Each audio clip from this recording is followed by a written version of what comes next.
If you've lost an eye in an accident or to a disease, a specialist known as an ocularist can fit you with an artificial eye.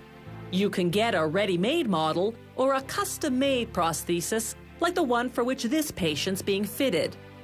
No two people's eye sockets are the same, so the first step is to take an impression. After inserting the impression tray, they inject a material called alginate, filling the entire socket cavity. After 90 seconds, the alginate sets and they can remove the hardened impression. They place the impression in a mold and pour in a type of plaster. When the plaster has hardened, they remove the impression tray and then the impression itself. What's left in the mold is a plaster replica of the socket. Now they put a wad of acrylic plastic dough into the mold,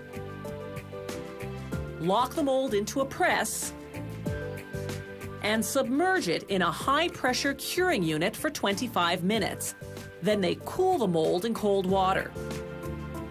Here's the original impression compared to the acrylic model they've just cast. This model is called the fitting shape because they use it to fit and mark the positioning of the fake iris. They accentuate the markings, then attach a peg with a drop of wax.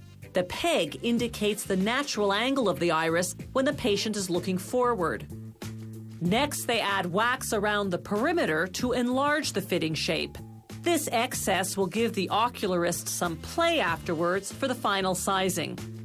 Now they take this marked and enlarged fitting shape and make a plaster mold. They'll later use that mold to cast the actual artificial eye.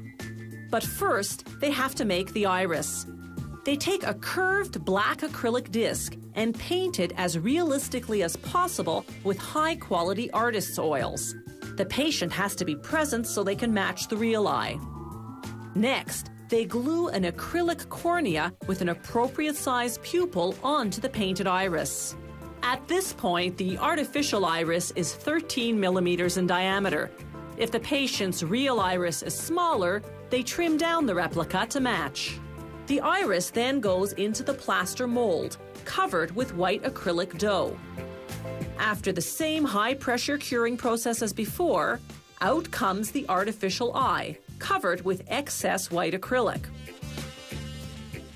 They trim off that excess and the peg using a grinding tool and a cutter.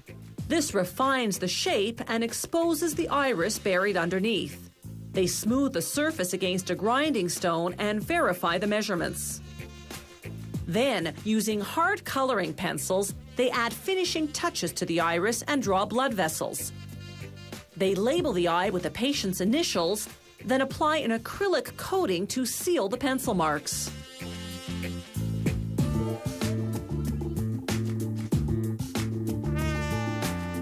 To create veins with some dimension, they use the same acrylic coating to stick on some delicate silk threads.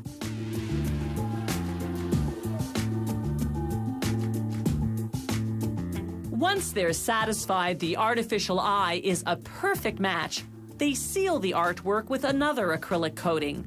Once that cures, they polish the eye to a shine with a cotton wheel. The shapes and colors of artificial eyes are endless because patients' eye sockets and irises greatly vary, as do their scleras, the white of the eye. This artificial eye, or ocular prosthesis, is ready. The final step is to ensure that the fit is perfect. The patient's ocular muscles attach to the implant, enabling his artificial eye to move in unison with his real eye.